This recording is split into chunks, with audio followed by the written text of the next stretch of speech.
Welcome to the Children's Tradition Podcast, where we introduce families to the poetic life. Hello and welcome to A Look Inside Your Homeschool. My name is Amanda Foss and I am here today with Kate Santana. Am I saying that right? I just realized I should have asked you before we went. Okay, Kate Santana. And so we are so excited to just get to hear a little bit about her homeschool and how she's applying the children's tradition curriculum in her home. So Kate, thank you so much for coming on today. Thank you so much for having me. So just start off with telling us a little bit about your background with education and kind of your journey with schooling for yourself. I went to public school as a kid. I grew up in Pennsylvania. I live here now still. And I was in public school and I did enjoy school and learning as an elementary school student. But then once I got to middle school, I felt like it was difficult just socially and with popularity and just figuring out who I was, who my friends were going to be. I feel like I started just making poor decisions and just kind of struggling, not loving being in school so much. The one thing that I did really enjoy was that I was a swimmer, and it got more serious as time went on. And by the time I reached high school, I was on the high school swim team, and especially the latter part of my high school years, our team ended up being like very successful and very incredibly just like rigorous and difficult. So I would wake up at like 5 o'clock in the morning and go to morning practice.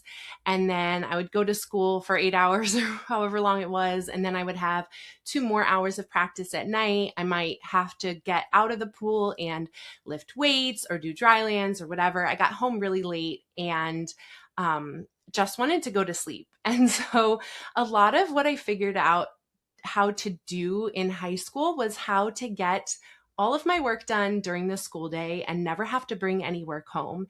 And my goal was just to get through school and to do as well as I could in my classes, but not out of a joy of learning or feeling necessarily invested in it. But I just felt like my plate was just so full and I didn't have any capacity to really dive into these subjects and take my time at home. So I became basically as efficient as I could possibly be. I was doing my homework. My goal was like, I'm not coming home with homework. And so this was even like my junior and senior year in high school when I was in AP classes and things like that. I would do my homework like in homeroom, in study hall. If I had to, like before the bell rang, when I sat down at my next class, like I just became, and I even thought of myself in a sense as like a machine, which is really weird to say, but like I just felt like I have to get this done, get this done, get this done, go to swimming, get that done. Just life was about efficiency by the time I graduated high school. And I did well in high school, but it just not, again, from this love of learning, though I did love biology and anatomy and physiology, interestingly. So I went to college. I had a scholarship to swim in college. So again, swimming was just a huge part of my life there. Morning practice, afternoon practice, meets, long weekends away, all of that, weightlifting is just a whole responsibility. And then on top of that, learning. I thought that I wanted to major in biology, but, and I took a few biology classes and I loved them. I ended up realizing I did not like chemistry or physics or really anything else. So I was like, I don't want to do this. So I switched. More mathematical, it sounds like. Yes. So I switched my major to business because I really didn't know what I was passionate about or what I loved. And I thought, well, I need to get a job when I graduate from college. And so business seems like just a reasonable path, right? There's always, so grown up. Yes, so grown up, but not passionate about it in any sense. And so the cycle just continued of how can I get through my classes, doing well, but doing as little work as possible. Essentially, like my efficiency was still full steam ahead. And so I got to my senior year of college and I was like, I do not know what I want to do at all. And I think I forget exactly what happened, but somehow I got hooked up with a recruiter for Teach for America. And I ended up applying and I got accepted to Teach for America. My goal out of college was basically, I went to the University of Pittsburgh. And so I was in a city, but it was like a small city. And I wanted to go to the city in my mind. I wanted to go to New York City. And I knew that Teach for America placed people most often in New York City, or that was their biggest placement region. So I ended up getting placed in Brooklyn as a middle school math teacher. So when I signed up for Teach for America, I thought in my mind that I was going to be a kindergarten teacher. I don't know why. I just thought, yes, I will teach the kindergartners. The little kids. And yes. And then I was like, oh, teenagers or not, preteens. And I'm teaching math. So you tried to escape by getting out of chemistry and physics. Yes, exactly. So it was kind of ironic. I was definitely nervous, but excited to go to Brooklyn. And, I had something to do that I thought was going to be exciting. And it was. And you know what? I ended up loving teaching. And I just see God's hand and his providence in all of it, because I didn't know what I wanted to do. And the business degree was kind of like, I don't know what I'm going to do with this. And then I did my 2 years of Teach for America. For anyone who's not familiar, it's a 2-year commitment in an under-resourced school. And so I realized I really like teaching, but I'm not really learning to become a better teacher right now in this school. And actually, I did get my master's degree while I was in Teach for America. And that was also an interesting and I think like formative experience for me, along with high school and then college. So my master's degree really felt like, I want to say this like graciously, but it just felt like it was almost just not worth that much, or like it was almost like wasted time, because I would once a month sorry? Like checking a box of like, all right, I got the stamp. I have my master's in education. Yeah. Yes. And when I went to the classes, I didn't feel like I actually learned anything in those classes. When I was learning was when someone was coaching me in school, or when I was observing another teacher who was in the school with me. And so I didn't see the value of that master's at all. And so I thought, if I'm going to become a better teacher, I need to go someplace where someone in the school is going to teach me to be a better teacher. And so I ended up moving schools to a charter school in Brooklyn still. And there it was a very intense environment, as far as people were working really hard. So like all of my efficiency that I've been like, my machine type attributes here are coming into play. People are working incredibly long hours there, incredibly hard. But I did love it for the time that I was there. It felt like a family. And there was one year, I don't know how rare this is. It felt incredibly rare. There was actually one year that from like one school year to the next year, we had a 0% turnover rate. No one left the job. Like we didn't have a single teacher leave, because people were so bought into like the culture, and we supported one another. I had a coach who would come into my classroom multiple times a week and give me feedback. It just felt like a very good relationship, where I was learning and growing based on this relationship with this mentor type teacher who would, give me feedback and come in and videotape me. And we would watch the video together and make a plan for, how I could have handled a situation differently and things like that. It's funny because even in motherhood, sometimes I've wanted to have a coach like I had in that job, like who can come in and videotape me and sit down with me and be like, here's how you could have handled this situation better. Let's practice. And so it was like it was probably one of the better ways that I was educated up until this point, was just this one-on-one relationship with like a mentor, essentially. But it was very intense. Like I tell this story a lot, but I had one coworker who, we didn't eat lunch. Like you had to eat with one hand and work with the other hand. Like there was no taking breaks. And I had a coworker who, when he had to use the restroom, he would run from his desk to the restroom and run back so as to waste as little time as possible. So it was very intense. And after 6 years there, I said, I need a break. I need like a sabbatical. And so I took a year off. And in that year, I met my husband and moved to New Jersey, took a different job. And I feel like I slowly started this journey of just calming down, like bringing the cortisol down, letting go of the efficiency as like my best quality, which I would have said before that, and just relaxing into life a little bit. And slowly but surely that happened. I did still teach for several more years after that, and I was actually a coach of teachers eventually as well. So I coached others, but got married, had my first daughter. Especially going back to work after my first daughter was born was really hard, and I wanted to be home with her. And it took a little bit of time, but we transitioned to me fully being home with my 3 kids now. So it's a huge blessing. But yeah, that is my background, both as a student and as a teacher prior to being a homeschool teacher. Oh man, I feel like there's going to be a lot of cool threads to pull on with that as we continue our conversation about now where you've ended up. So tell us a little bit about your children, your family, and kind of what ultimately led you to homeschool.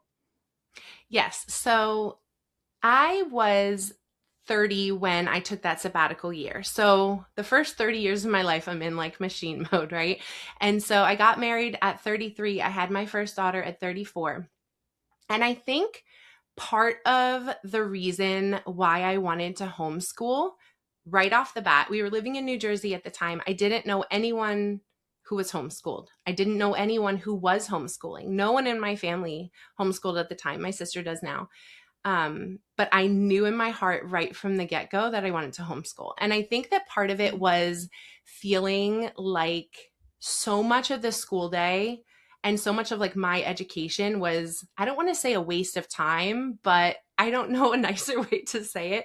And I just felt like I can teach her what she needs to know in such a short time in the morning, perhaps.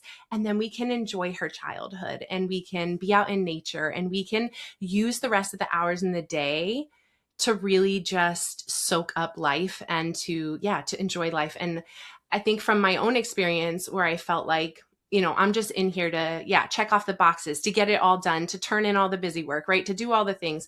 It just, I saw how that didn't bring me life, and I wanted something different for my kids. And I felt like the school atmosphere was just not going to be it for her. I also felt like because I was having children somewhat later in life, I think it's totally wonderful to have kids in your 30s and 40s, but I think our culture sometimes, they label you a geriatric mother at 35. So it's like this idea that it's ridiculous, but yes. It is. It's ridiculous. Yeah. So this idea that, well, I already don't have these years that people would have with their kids if they had them in their early 20s. I want to spend as much time as I can with my kids. And so that was another part of it. And then this was in 2018. So 2020 happened, and I feel like there was a whole host of new reasons as me and my husband just kind of went on this journey. Around that time, there were just more and more reasons why we wanted to homeschool. But I think those were the original 2 reasons why I wanted to, was just feeling like I could get it done in a much shorter chunk of time than the 8-hour school day. And also just feeling like, well, I'm like starting my family later. And so I want to spend as much time with them as I can. So where do you think that intuition came from then, as far as that desire to like, and your words that you wanted her like to be like getting to like, yes, and I'm sure when you're saying get her school, then you're even meaning like get her like 3 R's, right? Like we can do her 3 R's, and then we can go, in your words, live her life, get out in nature, whatever. Like, where do you think that intuition came from in terms of the fact that you had gone in your background? It sounds like it had been very like city life, like you said, machine culture, very systematized. So where was that part of you that was like, no, I don't want that for my child? Yeah, I think because my education, I couldn't link it to any progress or any like favorable outcome in my life necessarily, though I know that you do need a degree in, to be a teacher, for instance, in the public school system. I felt like the education that I got that really helped me was that one-on-one education with like a mentor at my job. And I really couldn't point to anything in my business degree that I felt prepared me for life, nothing in my master's degree that prepared me for life. And even in high school, there wasn't anything that I remembered that was like so important. And so I felt like those things didn't really prepare me to be successful as an adult, even though I'm sure that there is value in there somewhere if I had to like really look for it. I felt like Well, there's the most hierarchy, important. right? So Yeah. like there's hierarchy. So like even if there maybe was a little bit of good, it sounds like you could tell intuitively like, but there's so much more good that could have been gotten in that time or with those hours or yeah. Yes, absolutely. I mean, it is important, right, to learn discipline and to be able to get your schoolwork done and all of those other things that come from a degree, right? And being able to complete a degree and just setting out to do something and accomplishing it. Like there is good in all of that, but I feel like when I actually grew in a skill, I grew through more of like a one-on-one approach. And so I felt like, well, my daughter can grow in the skills that she needs. That was kind of my thinking at the time, is just she can get the skills that she needs with me as her one-on-one teacher. We're going to be able to teach her more quickly because I will know her strengths. I will know her weaknesses. And I'm not teaching a class full of 25 or 30 students, but I'm just teaching a class of one. Or if we have more babies, a class of 3. And so I will be able to really tailor her education to her and we can get it done and she can just have this time to enjoy life. So I think it was that idea that all of this time that I spent in school wasn't necessary, if that answers your question. Yeah, wasn't as redemptive as it could be. Okay, so then real quick, tell us what are the ages of your children now and their grades? I think you have one student, right? So her grade. Sorry, yeah. Yeah, so I have one student. My oldest is 7. She's actually 7.5 today. And she is in 2nd grade. So we did start her a little bit early. She has a September birthday. So she had just turned 5. And it was that, what do I do? She's my oldest. She feels like she's kind of ready. And so I went back and forth. But I did start her in kindergarten the year she turned 5, that September. So yeah, she's in 2nd grade. And then I have an almost 5-year-old, and she will be in kindergarten, which I know still isn't formal lessons, but she will be in kindergarten this coming school year. And then I have a 2.5-year-old. So he has a summer birthday, and I don't know what I'm going to do with a summer birthday yet. If we will, start kindergarten the year that he turns 5 in the summer, or if we will wait and give him an extra year. So to be determined on that. Yeah, it's tricky with those summer birthdays. Almost all of my children are summer birthdays. So right now they're always the youngest in their classes. So, okay. Yeah. But, okay. So then tell me then, how did you go from we're going to homeschool then to specifically being led to the children's tradition? Yes. So right off the bat, when I decided that I wanted to homeschool, I was drawn to Montessori and Charlotte Mason. And Montessori I really liked for the like newborn to 2 age, maybe because I felt like it gave me specific ways to grow independence in my child. Just the idea that a young child could help with a chore or could complete a task like, putting their own dishes away, or even that a child could use or could learn to be trusted or taught to be trusted with glass, like a glass cup, or we don't need to use plastic for everything. Like they can be trusted with these things and we can teach them how to use them properly. All of those ideas I kind of got from Montessori, but I also really liked Charlotte Mason. I felt like there were less specific ideas from her for those very early years, aside from just like go out in nature and read some books. It wasn't like, teach your child to use utensils correctly. So that's why I liked Montessori. But as they got older, I felt like I want to do Charlotte Mason. I kind of always knew that I wanted to do that. And I think one of the reasons that I was drawn to it was because of the idea that education is 3 things: an atmosphere, a discipline, and a life. And to me, when I learned that the life part is like the lessons, that really resonated with me, because I was like, yes, the living ideas, like the school part of it is only a third of what is important in your education. That really resonated with the whole, like, we don't need to be in school for 8 hours a day. I don't know if the connection makes sense, but it did to me. And so I felt like, yes, what's really important is the atmosphere of our home. What's really important is, the disciplines that we have and our habits. And then these living ideas are wonderful as well, but that's not the whole of our education. And so I was really drawn to that. My first 2 years of my daughter being in school, kindergarten, which was still very play-based, and then first grade, I did some Charlotte Mason curriculums, but to be honest, the spring of last year, so the spring of her first grade year, I was starting to just have some questions about Charlotte Mason, like the philosophy and the people in it. I felt like there was sometimes like an undercurrent of almost like a subtle sort of like elitism, or just like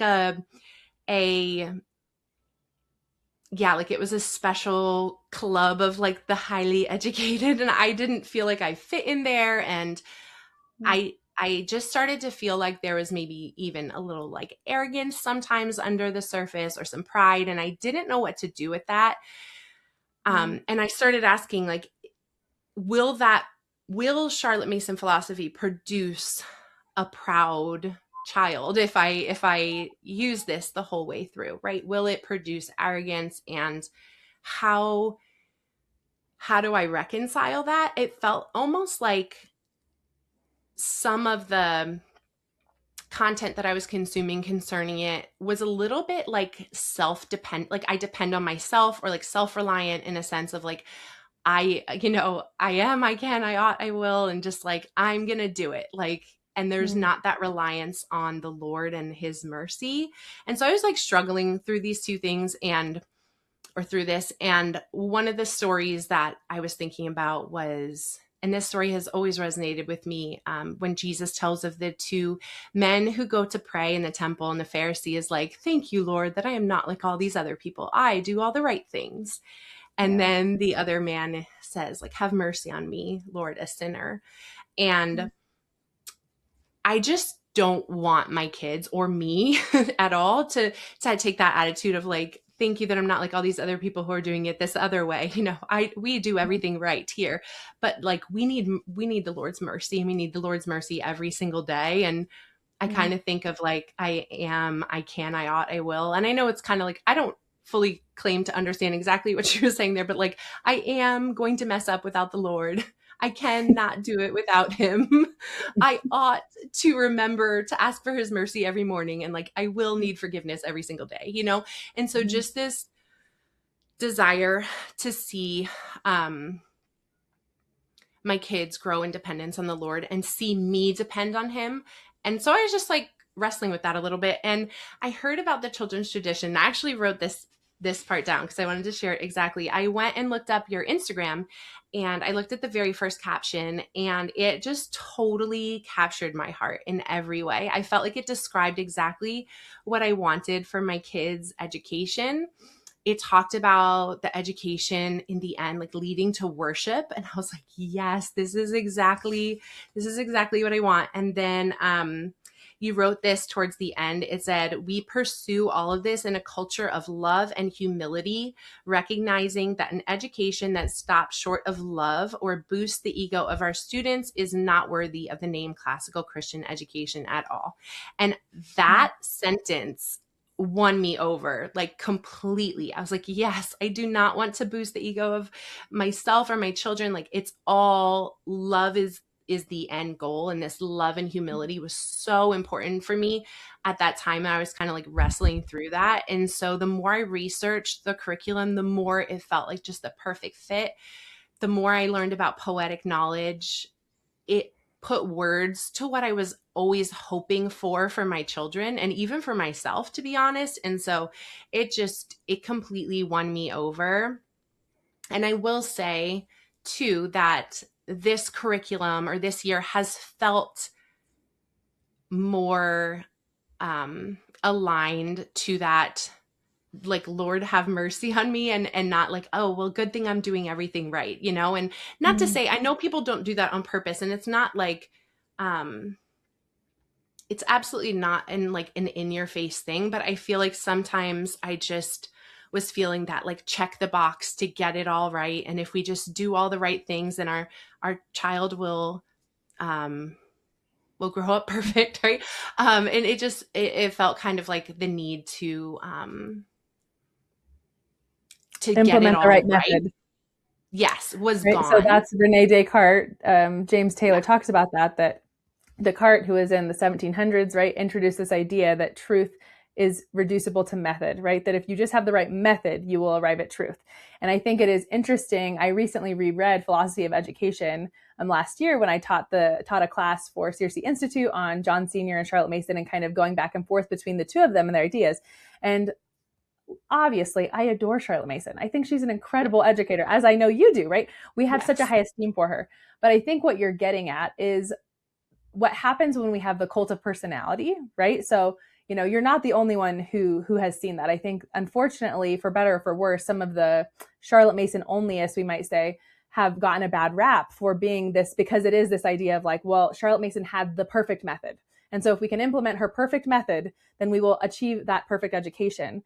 And so it really is in that Cartesian assumption that methodology is how truth is arrived at in the first place, which is completely baked into modernity. So for most moderns, we don't even pick up on that, right? We don't even pick up on the fact that she begins with saying, well, I've outlined a method and my method is this. And she even, like, in Philosophy of Education, she basically is like, do not deter away from my method because my method has been so honed. But then she'll also say other places like, there's yet gold to be found in education, that's gold to be mined. And so, future educators will do this. So on the one hand, I'm like, I think she did actually have humility to know that her method was not in fact perfect and that it could be improved upon and things like that. But I think because she did write certain things that lent itself to that very Cartesian method-driven approach, it has maybe nurtured that sort of atmosphere where instead of interpreting Charlotte Mason, so what, like within TCT, what I always try to do is take Charlotte Mason within the context of the great tradition, which is where I think she is best understood. I think put her ideas in conversation with the great tradition, because so many of her ideas came from the great tradition, right? She was a reader of Plato and she had read Aristotle. And so she had wonderful ideas that are in fact very classical ideas, even some of her methodologies. Like, I think she's one of the greatest resources we have today on things like how to do a dictation lesson or writing, because those skills, which is what she described as just how people did those things in the medieval period or classical period. Like if you read Quintilian, what he outlines is a lot of what she says for these lessons. But again, it's connected to and understood within that tradition. And when you remove her from the tradition and think that she's the only lens, and then what happens is Charlotte Mason educators can get a bad rap as well for projecting Charlotte Mason's view of something or how they think Charlotte Mason thought of something onto the tradition. So they're reinterpreting the tradition through Mason as opposed to understanding Mason in the context of the tradition. And so it just creates a lot of ditches, right? That I think ultimately the kind of what you were perceiving and noticing makes sense to me in light of the fact that those are things I've observed as well. And like you said, the Charlotte Mason world is a beautiful world. There's a lot of beautiful ideas. I know we've all gleaned so much from it. And in fact, the best classical, Charlotte Mason people I know are people who often began with Charlotte Mason and she was their doorway to the great tradition. But I think that was the key, right? Like she has to be the doorway to the great tradition. If she is your doorway, not that she's the only doorway. That's the point though. She's not the only doorway, but if she's your doorway, but she's got to be that. She has to be the doorway and she can't be the be all end all. And I do think, especially if we are trying to return to a classical or even we might say a medieval, Christendom type of education, then we have to realize that was actually why I loved the interview we did last year. I think it was one of our first interviews with Dr. Zachary Porcu, where he talked about how the tradition is a living tradition. It is not a system and it is not a method. And so while we can talk about ideas like poetic knowledge or about the great tradition, it is not reducible to here's the perfect method for how you will end up with a perfectly educated child in the end. It's like, no, here's the tradition. And now you have to do the work of creatively and intelligently applying that knowledge to your family, which is why we do these interviews, right? We're doing them because each family is going to uniquely apply these ideas in their family. And it's not some copy paste system that you can, well, here's your method for the perfect lesson. Now go do it. And it's done. But absolutely. Yeah.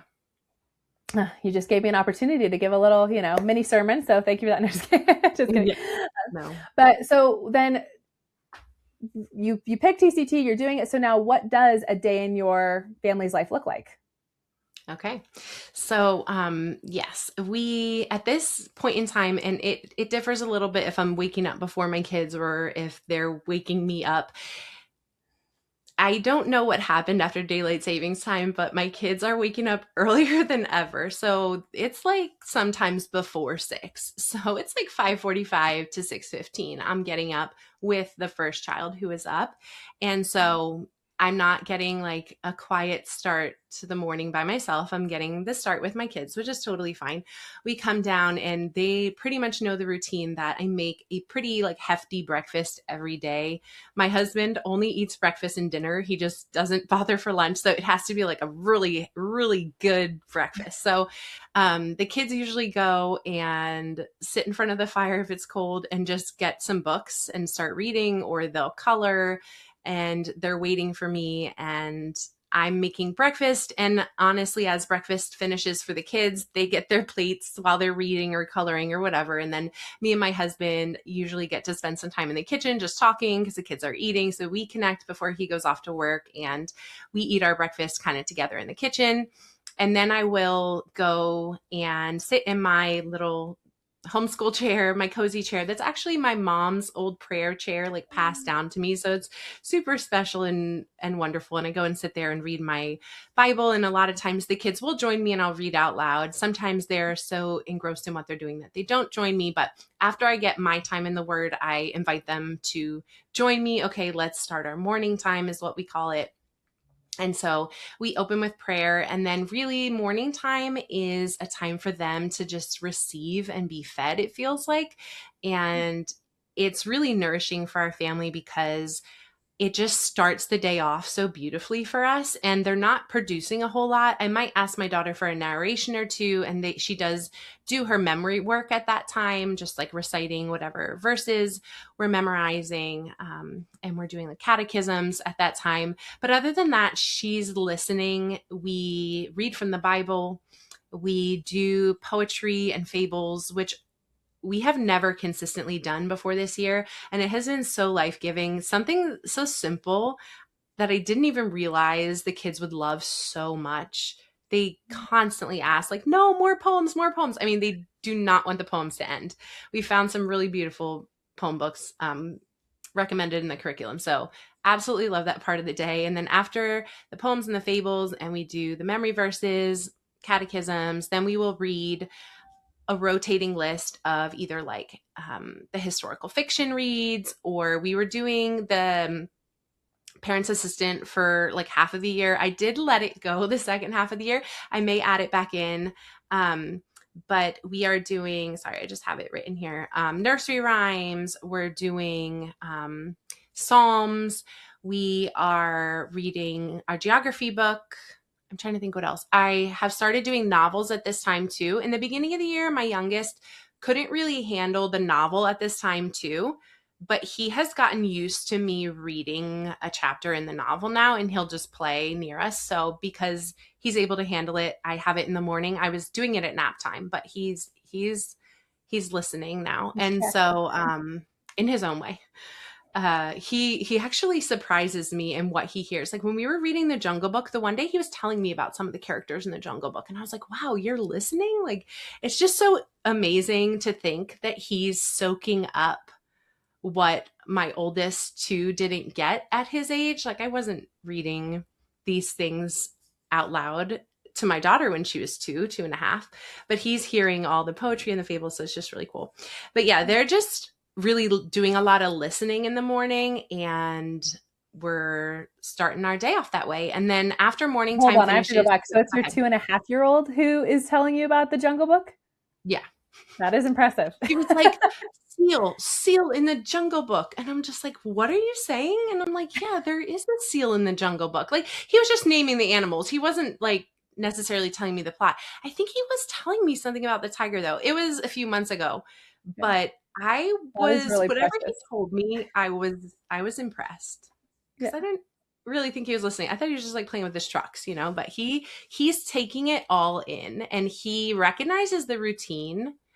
And I think it's hard sometimes, or it takes longer than we want to establish routine with like our younger kids who maybe are in like the nursery school years, but he really doesn't interrupt during that time. He sits and he takes it all in with his two older sisters because he knows like this is just what we do as a family. So Oh, I And he love knows that. too, like if he wants his book read, he's waiting, and he knows like he's gonna get his book read to whatever he wants. And so, he gets his readings in as well.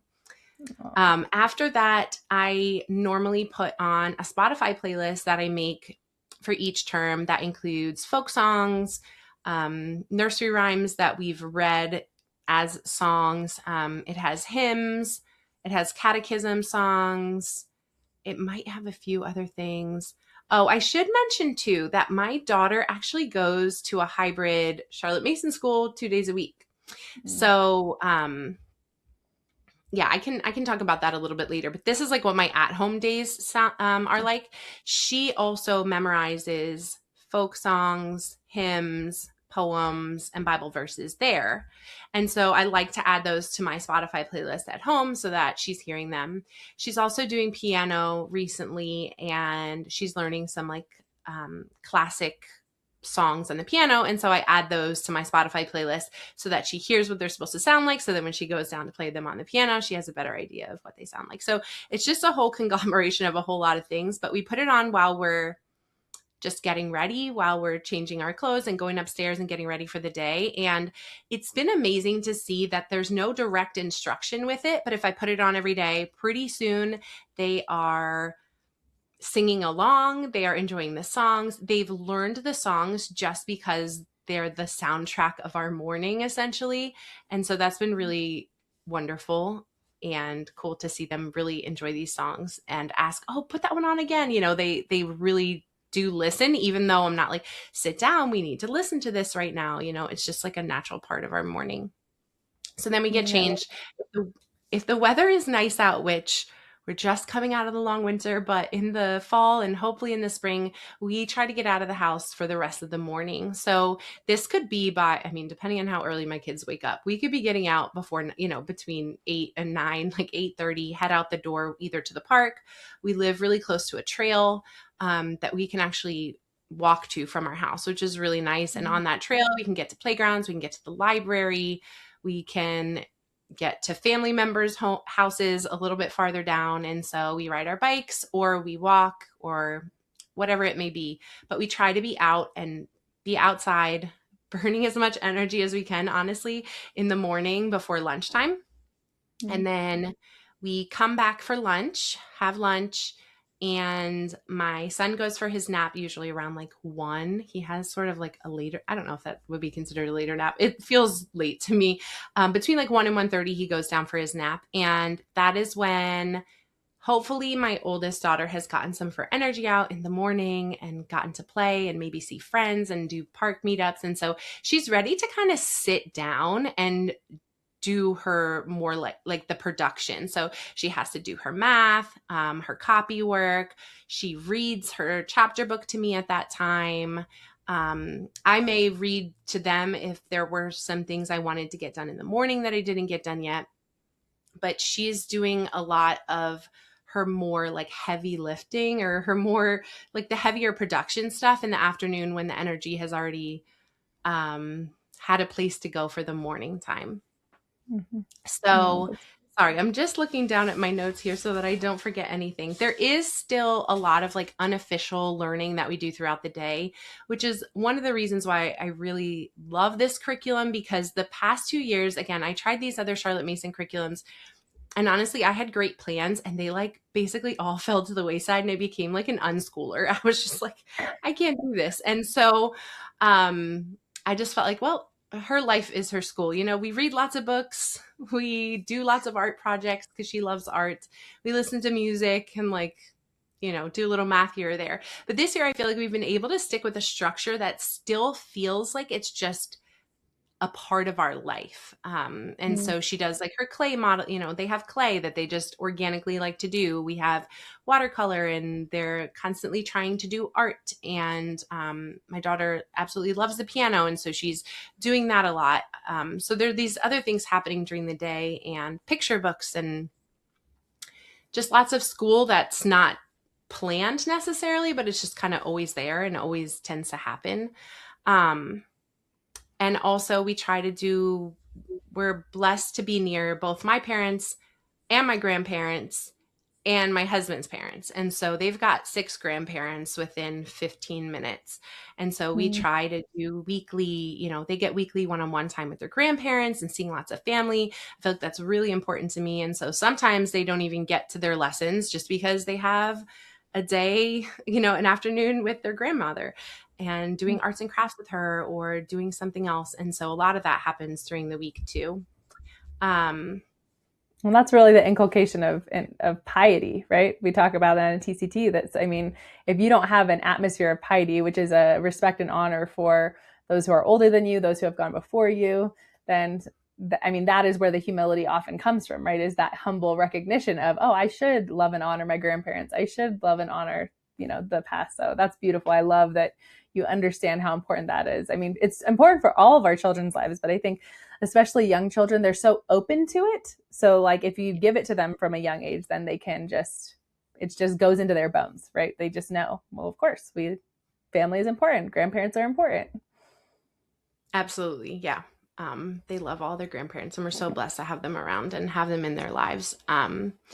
And then we do sometimes like different monthly things and seasonal things. So this is the first year I've tried to sort of like change out the artwork in our little homeschool space to reflect the season. And whenever it turns to a new month, I've collected or I've thrifted a few like around the year books. So I have an Atasha Tudor around the yearbook. I have an Elsa Biscow, I think is how you say it, around the yearbook. I have A Time to Keep by Tasha Tudor. And I think like The Year at Maple Hill Farm, maybe it's called. I just thrifted that one this week, but they all have pages dedicated to each month. And so whenever it's the first of the month, we sit down and we just read all the months and all the various books that I have and talk about what we're excited about for that month and look at the pictures and talk about how it makes us feel and just, have this informal discussion of what the month to come is going to be like and what we're excited about, maybe traditions that we've had that month in previous years. So we try to do that. And then I also have a basket in the girls' bedroom that is like a seasonal picture book basket. And I have a bin of books that are just put away. And every time the season changes or a holiday is coming up, I look through my bin and pull out whatever might be appropriate. Like we just had our St. Patrick's Day books out and put them back away. And since it's the first day of spring, we got our spring books out. And so trying to keep like a rotation, to me, that's school, but it's not, I don't know. It's just like, it's a part of their education and hopefully what I'm doing to provide them with an enriched childhood, but it's not,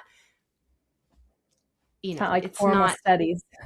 Yes, it's not precise and like we have to do this, but or it's not a subject, but it's still a part of the greater picture of how I'm hoping to educate them, is just to keep these seasonal things happening and trying to build traditions for them that go with the church calendar and with the seasons and with just our family rhythms. So trying to give them richness in that way as well, as we can. Oh, and it sounds like you are. That's such a beautiful way to live and have your days and just kind of get them in tune to those seasons and the passing of time and all of those changes. I love that. So has there been any challenges that have come up in this year of you doing TCT? You mentioned stop dropping the parent's assistant. Was that just that things got busy or was there specifically something with the book? I'd love to know. Yes, the parent's assistant was difficult, I think, to understand because of the context. It wasn't always the language, though it was sometimes the language. I think it was set in England. And so there were just certain things that were difficult, but the print, like the book that I bought was actually so hard to read also. I don't know. It was just the tiniest font. I mean, it would take me sometimes 2 days just to read one page. That's how many words were on a single page. Oh, yeah. I'd have to stop after like a quarter of the page to have her narrate just because it was like printed, difficultly. And I did feel like we were getting what we were getting out of it, which it was really good. And I did enjoy the stories. I felt like we were able to kind of piece together with some of the other readings and things like that. So I did cut that out. That's one of the only things I've cut out. I've actually also cut out the Burgess. I don't even know if I'm saying that right. Is it Burgess? Is it Burgess? Who knows? Yeah. We were doing an audiobook for that because I had not actually purchased the book, and it just, my kids were not interested in it. And I don't know if pictures would have helped, but so I think one of the challenges has been financial, which I know you also spoke with someone else who had a similar challenge. And so we just have a limited budget for homeschool. And I think it hasn't felt like a challenge though, because I've just sort of, again, it's this idea that I don't need to check every box and do it perfectly and follow the curriculum exactly perfectly to get this perfect outcome, right? I feel like there's a lot of freedom to just say, okay, we didn't get to that book this year because we didn't purchase it. We didn't find it at a thrift store. We didn't find it at a price that worked for us. And maybe next year or in 2 years or in 3 years, we'll get it and we can incorporate it. And so I love thrift stores, especially like we have a thrift bookstore somewhat near us that is, the entire store is just books, and it is wonderful. And we have a few other resources near us as well for great books. And so I'm constantly just looking ahead and going in with my book list and like, what do I need for this year? What do I maybe need for next year? What do I need for the year after that? And just slowly accumulating books as we're able to. And so it hasn't felt like a challenge. But it is, in a sense, I'm not able to just, oh, here's the supply list, just one purchase off of Amazon, get everything. Like, we're just not able to do that. So we've kind of had to work with what we have. So I would say that Well, I always think of that verse, one right? challenge. That verse where the Lord says, like, or well, it's David saying it to the Lord, but that God has placed his boundaries in pleasant places. And I think like our finances are that, right? Like, yeah, like the freedom that can come from, well, I had money for these books and not those ones. That actually can be a freeing thing to know, well, then this is what I'm going to focus on, instead of that, Yep. like, oh, I always have to get more things. I always have to like, yeah, I find that the people who have done the best with TCT are those who understand what you just articulated, right? That we will get to the books we get to this year and what's reasonable for our budget and what was available to us and what we could find and all those things. But this is not a method. This is not a system. Yeah. We are not machines, right? I think we're just pulling together all those themes that you've been mentioning, like that we can focus on what we're going to focus on, right? What we've determined at the beginning of the year, at the beginning of a term, and then we will get to other things later. And if whatever we don't get to later, it's going to be okay, right? Like I think we all in adulthood are experiencing, like some of us are reading many of these children's classics for the first time, and yet there's a joy for us to have in reading them for the first time. So whichever ones our kids don't get to, they'll be okay. They're going to be fine. Like you're giving them a rich feast already. You're giving them, to use Mason's phrase, you're giving them beautiful literature and beautiful experiences and all those things. Like the substance of your life is what matters versus the quantity, right? It's the quantity that we want to focus on. And that's what can create the anxiety if you're focused on quantity. But my mom always said, right, quality time happens within quantity of time, but that's not always the same principle with material goods, right? Sometimes a quantity of material goods can actually create anxiety and eliminate the quality. So I think that's a beautiful thing that you have felt that freedom to, no, I'm going to focus on what we have, and that there's a peace that can come from that. Yeah. So were there any specific changes that you introduced to your family culture when you started doing TCT, or was it pretty seamless coming from having already done like a more Montessori and Charlotte Mason background?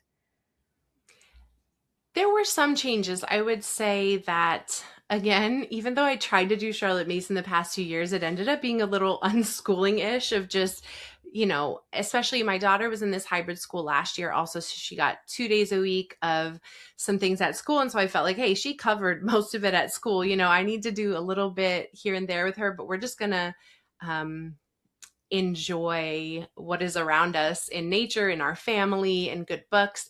And so I have added some things in this year. Like I mentioned, poetry and fables are new for us. Even consistent fairy tales are new for us. I think we were doing some of the more well-known fairy tales, and not like Disney version, but just other adaptations of them, but not actually, we didn't have like a Grimm's fairy tale book that we went through. And some of the lesser known ones are very interesting as we are reading them. Yes. But that is definitely new for us. I have wanted to implement stargazing, and we have a bit, but just not as much as I want to, but it's still something that I want to implement more. My oldest daughter is looking at the sky more. Like her and I can both identify like the Big Dipper and Orion's Belt beyond, and Betelgeuse, beyond that, we have some work to do. But that is something new, even though we're a great start for second grade. Yes. Oh. So we've implemented that. And then a lot of the novels are just new. And I didn't have this curriculum last year. And so I looked at the year one books and I was like, oh, wow, these are great. And I want to do them with you. And so we actually went back to year one and did Winnie the Pooh and the House at Pooh Corner and some of the other books that you had in there. And we really enjoyed them. So yeah, most of the novels have been new to us. We were a Narnia family before TCT and, will forever be, obviously. And we did Little House on the Prairie before TCT. And so I know that that'll come up for us next year and we'll reread them. So those things weren't necessarily new, but a lot of the other novels and a lot of the other readings were new for us. And definitely doing the Spotify playlist was new as well. Just, the folk songs and the nursery rhymes and focusing on all of that has been new. So there have definitely been new things. And I think also there's just been a freedom that's allowed me to stay consistent, which sometimes I feel like I struggle with, because if it's too much, like last year and the year before, I'm just like, I throw it all out, but this has felt so integrated in our lives that I've been able to be consistent, because it's not like, oh, I failed today, or, oh, I failed this week. I didn't check off all the boxes. And so, oh, I just I give up, It has felt really natural, and like we can ebb and flow with it and be as consistent as we can be. And if we fall off on something for a little while, we can pick it back up again. And I don't really know exactly, I can't pinpoint exactly why I felt that way this year more than the other 2 years, but it's been really nice to just feel like all of this stuff is so enriching for our family and it's wonderful. But if we don't get to everything, it's not like a stress on my heart. Like, oh my gosh, we didn't get through everything this week that I was planning on getting through. So that's been nice.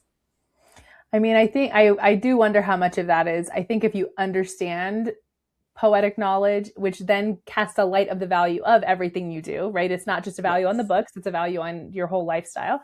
But then in addition to understanding the theological foundations of what you're doing, and once you have that educational philosophy in place, the reason I emphasize that so much is not because I think that to be a good homeschooler, you have to have, know all the details of philosophy, but because I think it often lends itself to giving moms the confidence that they need to have to make those choices. Because once you know why you're doing what you're doing, then it just kind of solves a lot of the anxiety and stress that can come. If you, there's that expression we'll say, imitation precedes art. And I think part of educating your children is an art. You're learning how to do it. And so it's not unusual for people in the first couple of years of homeschooling to feel like they need to copy paste what they see in a lesson plan, because it's that imitation that precedes the art.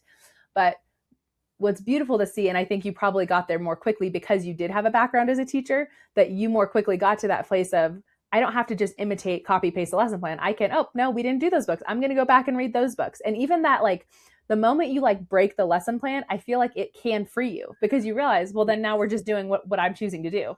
And that's the freedom you should have the whole time. But again, it's just, if you're trying to just copy paste the lesson plans, it almost can lend itself to a rigidity that can be a problem.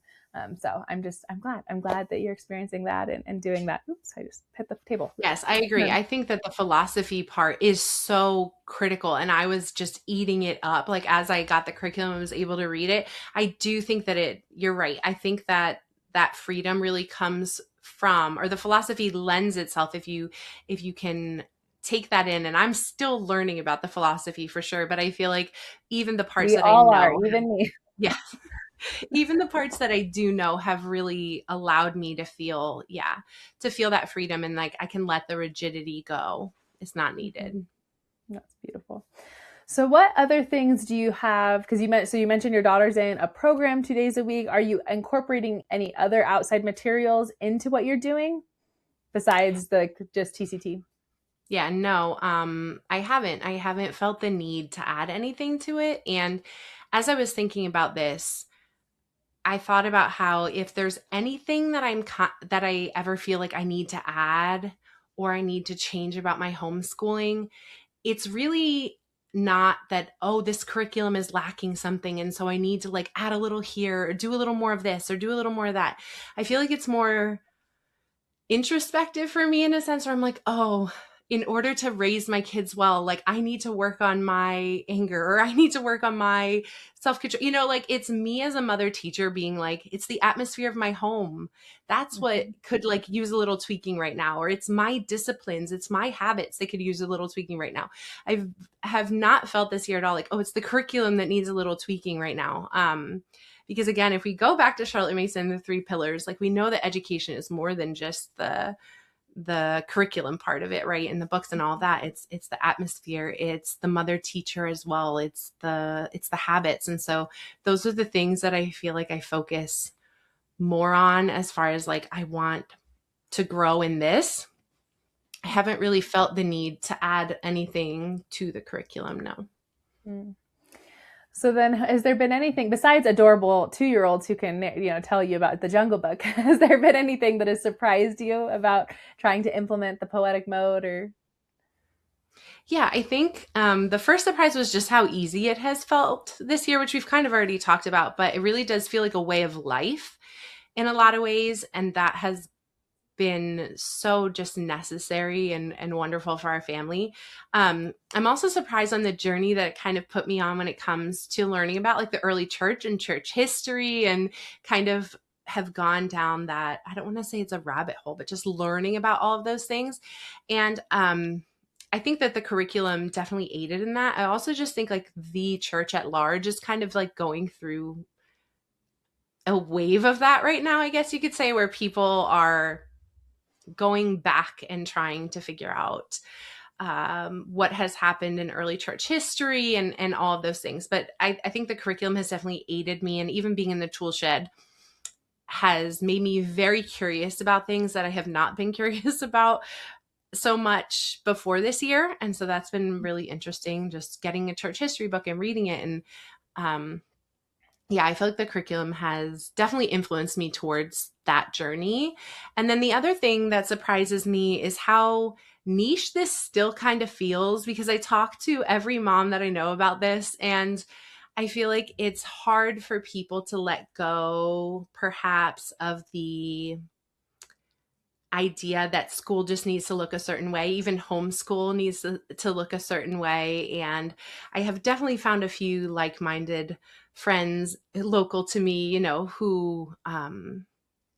who want to educate their children in this way. And they might not use the word poetic knowledge, but that is what they feel. But I see like an angst or an anxiety in them that's like, but am I like doing my child a disservice? Are they missing out on something? Like, is something going to be lacking if I educate in this way? Everyone else is doing the formal grammar and doing this whole reading curriculum and it just whatever. Am I missing out if I'm just giving my children this? Like, is this too simple? And so, yeah, I am still looking for the local mom who's going to like do TCT with me at some point, but it's been wonderful to be a part of the tool shed.